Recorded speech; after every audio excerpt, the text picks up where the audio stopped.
सांगली मिरज आणि कुपवाड महापालिका क्षेत्रामध्ये नालेसफाईचा प्रश्न अद्यापही रखडलेला असून मान्सून अवघ्या 15 दिवसांवर येऊन ठेपला असतानाही बहुतांश ठिकाणी नाल्याची सफाई पूर्ण झालेली नाही। त्यामुळे नागरिकांमध्ये तीव्र रोष निर्माण होत असल्याचा आरोप विरोधी पक्षनेते मंगेश चव्हाण यांनी केला आहे।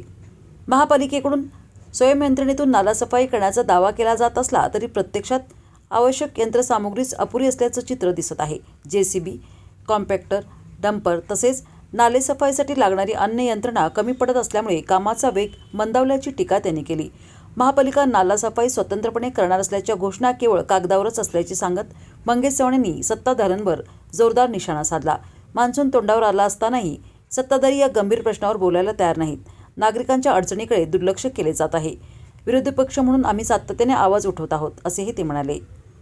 यावेळी त्यांनी महापालिका आयुक्त संजिता महापात्र यांच्या कामकाजाबाबत सकारात्मक भूमिका मांडली।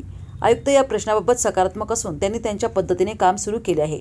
प्रत्येक विषयावर चर्चा होत असून त्या प्रत्येक कामासाठी प्रयत्नशील आहेत असेही त्यांनी स्पष्ट केले। तसेच सत्ताधारी पक्षावर टीका करताना सत्ताधाऱ्यांना कुंभकर्णाची झोप लागली आहे का असा सवाल उपस्थित करत नागरिकांच्या समस्या तातडीने सोडवाव्यात अशी मागणीही मंगेश चव्हाण यांनी केली। अजून जैसे ते रखडलेले आहे। 15 दिवसावर पावसाळ्याला कुठल्याही प्रकारची नाले सफाई झाली नाही आहे।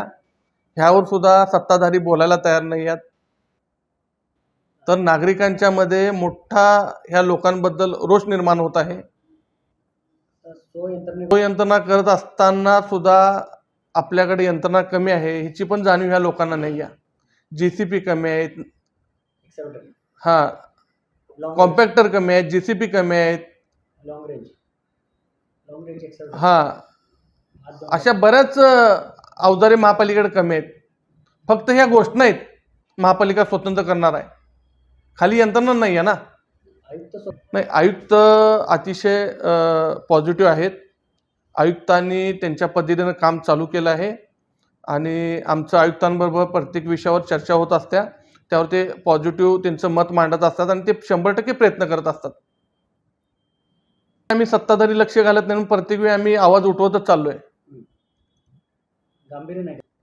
त्यांना बहुतेक कुंभकर्णाची झोप लागली असं वाटतंय।